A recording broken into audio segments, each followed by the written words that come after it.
کھانا پکانے کا بندوبست کرو، میں تمہیں پیسے دیے دیتا ہوں، جس جس چیز کی ضرورت محسوس کرو لے آؤ۔ مگر جناب صاحب سبھی سامان لانا پڑے گا، سبھی کچھ تو باورچی خانے میں تھا۔ تم اس کی فکر نہ کرو، میں نے الماری کھولی اور اس میں سے بڑے نوٹوں کی آخری گڈی نکال لی، اس میں سے میں نے سب انسپیکٹر کی خدمت کی تھی۔ یہ تو بہت ہے جناب، اس نے نوٹوں کی گڈی لیتے ہوئے کہا۔ سامان بھی تو بہت لانا ہے تمہیں، میں نے مسکرا کر اس کی شانہ تھپکا۔ وہ اپنے کمرے میں جا کر سامان کی فہرست بنا لو اور جتنی جلدی ممکن ہو سامان خرید کر لے آؤ۔ ٹھیک ہے جناب، اس نے مطمئن انداز میں سر ہلایا۔ میں ڈاکٹر صاحب سے کہہ دوں گا کہ آپ آ گئے ہیں، یہ کہہ کر وہ میرے کمرے سے نکل گیا۔ اس ہنگامہ رائی کی وجہ سے فجر کی نماز قضا ہو گئی۔ میں نے وضو کر کے نماز پڑھی، پھر بستر پر دراز ہو کر گزرے ہوئے واقعات کے بارے میں سوچنے لگا۔ ارشاد علی سے تو میں نے جیسے تیسے مطمئن کر دیا تھا، مگر خود میرے دل کو اطمینان نہیں ہوا تھا کہ شبو کے کہے ہوئے الفاظ میری کانوں میں گونج رہے تھے جو اس نے سریتا سے کہے تھے۔ مجھے یہ سمجھنے میں کوئی قباحت نہیں ہوئی کہ اس نے صرف میرے مرد ملازمین کو خوف زدہ کر کے کوٹھی سے کیوں بھگا دیا تھا۔ وہ ملازمائیں کیوں فرار نہیں ہوئی تھی؟ یقیناً ان میں سے ہر ایک حسن کا شہکار تھیں اور شبو ان کے درمیان راجہ اندر بن کر رہنا چاہتا ہوگا۔ اس نے اسی لیے ملازماؤں کو خوف زدہ کر کے بھگانے کی ضرورت نہیں سمجھی ہوگی۔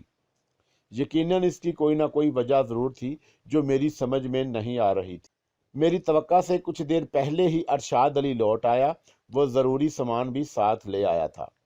گھر مل گیا تھا ان کا آسانی سے۔ میں نے اس سے پوچھا، جی ہاں، پتہ لکھوانے کے علاوہ میں نے ان سے زبانی بھی پوچھ لیا تھا جناب۔ وہ مجھے پورا پتہ سمجھانے لگے تو میں بات کاٹ کر بولا، کچھ پوچھ تو نہیں رہے تھے میرے بارے میں؟ نہیں جناب، کہہ دیا تھا ان سے پچھلی طرف سے آئیں۔ جی اچھا، اب چائے اور بنا لاؤ، پھر تم بھی ناشتہ کر لینا۔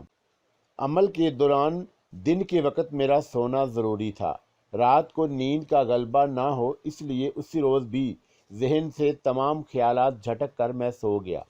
ڈاکٹر امتیاز کے جاتے ہی میں نے اندر سے دروازہ بند کر لیا تھا۔ معلوم نہیں میں کتنی دیر سویا کہ ایک تیز چیخ نے میرے اعصاب کو جھنجھوڑ دیا۔ میری آنکھ کھل گئی مگر میں بستر پر ہی لیٹا رہا۔ فوری طور پر میری سمجھ میں کچھ نہیں آیا۔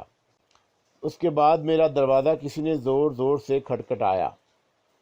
پھر جیسے ہی چٹکنی کھول کر میں نے دروازہ کھولا تو ٹھٹک کر رک گیا۔ دروازے کے بالکل سامنے ایک سانپ پھن گاڑے لہرا رہا تھا۔ یہ سانپ نہیں، بلا تھا۔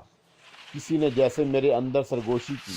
اس کے ساتھ خود بخود میرے ذہن میں وہ آیات آنے لگی جو رد بلا کے لیے پڑھی جاتی ہیں۔ میں بے آواز بلند وہ آیات پڑھنے لگا۔ میری نگاہ سانپ پر جمی ہوئی تھی جو کسی بھی لمحے مجھ پر حملہ کر سکتا تھا۔ چند ہی لمحے بعد خلاف توقع میں نے سانپ کو کچھ مضطرب محسوس کیا۔ اس کا لہرانا بند ہو چکا تھا اور اب اس کا پھن آہستہ آہستہ زمین کی طرف جھکتا جا رہا تھا۔ میں نے قل اعوذ برب الناس کا ورد کیا اور تیز کر دیا، اور اس وقت میری تمام تر توجہ سانپ پر تھی اور ارشاد علی کو جیسے میں بھول ہی گیا تھا، اور میرے دیکھتے ہی دیکھتے سانپ کا پھن زمین پر آ رہا اور یوں اس پر غشی سی طاری ہو گئی۔ پھر میں نے ایک دم بل کھاتے دیکھا اور اس کے بعد جیسے تڑپ کر تیری سے رینگتا ہوا وہ برآمدے کی طرف چلا گیا۔ سانپ میری نظروں سے اوجھل ہوا تو مجھے ارشاد علی کا خیال آیا۔ میری نگاہ اس وقت اس کے کمرے کی طرف اٹھی۔ کمرے کا دروازہ قدرے کھلا ہوا تھا۔ میں اس طرف لپکا۔ ارشاد علی کو میں نے کمرے کے فرش پر بے ہوش پڑے دیکھا۔ میں نے اس کے منہ پر پانی کے چھینٹے مارے تو کافی دیر کے بعد اس نے آنکھیں کھولی اور وہ پھر چیخنے ہی والا تھا کہ میں نے اسے جھنجھوڑ دیا۔ ہوش میں آؤ ارشاد علی، میں تیز آواز میں بولا۔ وہ ہکلایا اور اٹھ کر بیٹھ گیا۔ میں نے اس کی بات کو نظر انداز کرتے ہوئے اسے اٹھنے کے لیے سہارا دیا اور اس کے چہرے پر وحشت برس رہی تھی۔ Green میرا screen wedding سہارا lower دینے third سے وہ effects. کانپتا ہوا اٹھا اور پھر اپنے بستر پر آ گیا۔ لیٹ جاؤ اور اپنے ذہن سے ہر خوف کو جھٹک دو، یہ کہہ کر میں قریب رکھی ہوئی سراہی کی طرف بڑھا۔ پانی پینے کے بعد ارشاد علی کے حواس قدرے درست ہوئے۔ ہاں اب کہو کیا بات تھی، تم ایک دم کیوں چیخے تھے؟ میں نے اسے کے قریب بیٹھتے ہوئے پوچھا۔ وہ اٹھ کر بیٹھنے لگا تو میں نے دوبارہ لٹا دیا۔ لیٹے رہو اور جو میں پوچھ رہا ہوں اس کا جواب دو۔ میں نے جناب کوئی خواب شاید دیکھ لیا ہے، بڑا بھیانک خواب۔ پھر میری آنکھ کھل گئی۔ خواب میں نے ایک سانپ کو دیکھا تھا جس نے آپ کو ڈس لیا تھا اور آپ کا جسم نیلا پڑ گیا تھا۔ ارشاد علی بتانے لگا۔ پھر ایک دم آپ مجھے پکارنے لگے تھے، اس سے میری آنکھ کھل گئی۔ آنکھ کھلنے کے بعد بھی مجھے آپ کے پکارنے کی آواز سنائی دی تو میں سمجھا کہ یہ کوئی خواب نہیں، حقیقت ہے۔ میں دروازہ کھول کر جیسے ہی باہر نکلا تو میری نظر اس سانپ پر پڑی، وہی سانپ جسے میں نے خواب میں دیکھا تھا۔ سانپ مجھے دیکھتے ہی میری طرف لپکا اور میرے منہ سے چیخ نکل گئی۔ میں پلٹ کر بھاگا اور گھبراہٹ میں گر پڑا۔ سانپ اب میرے قریب آ چکا تھا۔ اسے اپنے قریب دیکھ کر میرے منہ سے پھر چیخ نکل گئی اور پھر مجھے کچھ یاد نہیں۔ شاید میں دہشت کی وجہ سے بے ہوش ہو گیا تھا۔ پھر جب مجھے دوبارہ ہوش آیا تو میں نے آپ کو اپنے پاس کھڑے ہوئے دیکھا۔ جو واقعہ اسے پیش آیا تھا اسے سمجھنا میرے لیے مشکل نہیں تھا۔ شبو کے سوا یہ کسی اور کی حرکت نہیں ہو سکتی تھی۔ وہ اس وقت میرے کہنے پر اپنا مختصر سا سامان باندھ رہا تھا اور اس نے اب دیدہ ہو کر میری طرف دیکھا مگر کچھ بولا نہیں۔ اس کے پاس اخراجات کے لیے جو رقم رہتی تھی چلتے طرف میری طرف بڑھانے لگا۔ رکھ لو، اسے اپنے پاس ہی رکھ لو، میں تمہیں ہمیشہ کے لیے جدا نہیں کر رہا۔ جو تم رقم واپس کر رہے ہو۔ میں نے اس کا شانہ تھپکا۔ اس مرتبہ بھی ارشاد علی نے کچھ نہیں کہا۔ کچھ کہنے کے لیے ہمیشہ لفظوں کی ضرورت ہوتی ہے۔ اس نے لفظوں کا سہرا لیے بغیر بھی مجھ سے بہت کچھ کہہ دیا تھا۔ میں اسے اس لیے بھی عقبی دروازے تک چھوڑنے آیا کہ اندر سے کوٹھی کا پھاٹک بند کر لوں۔ خدا حافظ جناب، اس نے بھرائی ہوئی آواز میں کہا اور گیٹ سے باہر نکل گیا۔ خدا حافظ، میں نے جواب دیا اور اندر سے گیٹ بند کر دیا۔ اب مجھے کھانے کے لیے خود ہی کچھ نہ کچھ پکانا تھا۔ ارشاد علی کو بہرحال اتنا موقع نہیں مل سکا تھا کہ وہ کھانا پکا کر جاتا۔ اپنے کمرے سے نکلتے ہی مجھے تعفن و بدبو کا احساس ہوا۔ ارشاد علی نے میرے کہنے پر اپنے کمرے کے سامنے والی مختصر سی جگہ میں کھانے پکانے کا بندوبست کیا تھا۔ میں اس کی طرف بڑھا تو بدبو اور بڑھ گئی۔ قریب پہنچا تو میں نے دیکھا کہ وہاں ہر طرف غلاظت پھیلی ہوئی تھی اور سارا سامان تتر بتتر پڑا تھا۔ میرا جی متلانے لگا۔ اسی وقت مجھے اپنے عقب سے ایک زہریلا کہکہ سنائی دیا اور میں اچھل پڑا۔ پھر مڑ کر دیکھا تو مجھے دور برآمدے میں ایک عجیب الخلقت شخص کھڑا نظر آیا۔ اس کی داڑھی بے حد بڑھی ہوئی تھی اور سر کے بال جٹاؤں کی شکل میں شانوں پر بکھرے ہوئے تھے۔ جسم کی رنگت سیاہ تھی اور گہرے رنگ کا ایک کپڑا اپنے اوپر لپیٹے ہوئے تھا جو اس کے استخوانی جسم کو چھپانے کے لیے ناکافی تھا۔ اس کے سارے وجود میں اس کی بڑی بڑی سرخ آنکھیں سب سے نمایاں تھیں، جیسے بس آنکھوں میں زندگی اور حرارت ہو۔ چہرے پر سیاہ کھال جیسے مونڈی ہوئی تھی۔ اسے ایک نظر دیکھ کر مجھے جھرجھری سی آ گئی۔ اس نے یقیناً میری بے بسی پر کہکہ لگایا تھا۔ مجھے یہ سمجھنے میں زیادہ دیر نہیں لگی کہ وہ کون ہو سکتا ہے، اور پھر وہ زور سے ہنسا اور پھر مجھے مخاطب کیا۔ اس کی آواز نے میرے یقین کی تصدیق کر دی۔ وہ شبو ہی تھا، وہی شبو اب تک میں نے جس کی آواز ہی سنی تھی۔ آج پہلی بار وہ اپنے اصل وجود میں میرے سامنے آیا تھا۔ وہ مجھ سے کہہ رہا تھا، شیخ، اگر تو زندہ رہنا چاہتا ہے تو چلا جا یہاں سے۔ میں تیرا یہ قصور بھی معاف کرنے کو تیار ہوں کہ تو نے میری محبوبہ کو خراب کر دیا۔ اس کا آخری جملہ میرے احساس پر جیسے بجلی بن کر گرا۔ اس کا واضح مطلب یہ تھا کہ وہ سریتا پر فتح پا چکا ہے یا پھر سریتا نے اسے سب کچھ بتا دیا ہے۔ میں طیش کے عالم میں اس کی طرف لپکا۔ رک جاؤ، وہیں رک جا، مجھے اس کی آواز سنائی دی۔ اپنی موت کو آواز نہ دے اور مجھ سے ٹکرانے کی کوشش نہ کر۔ میں نے اس کی آواز سنی تو ضرور مگر رکا نہیں۔ مجھ پر تو اس وقت ایک جنون سا طاری ہو گیا تھا۔ برآمدے تک پہنچتے ہی جیسے کسی نادیدہ ہاتھ نے مجھے پیچھے دھکیل دیا، حالانکہ شبو مجھ سے دور کھڑا تھا۔ میں سنبھلتے سنبھلتے بھی اپنے جسم کا توازن برقرار نہ رکھ سکا اور فرش پر گر پڑا۔ پھر اسی وقت میں نے اپنے اور شبو کے درمیان ایک رقصاں شعلہ دیکھا اور اٹھ کر پھر کوشش کی۔ اس نے مجھے چڑھایا۔ میں نے غصے کے باوجود اپنے حواس کو بے قابو نہیں ہونے دیا،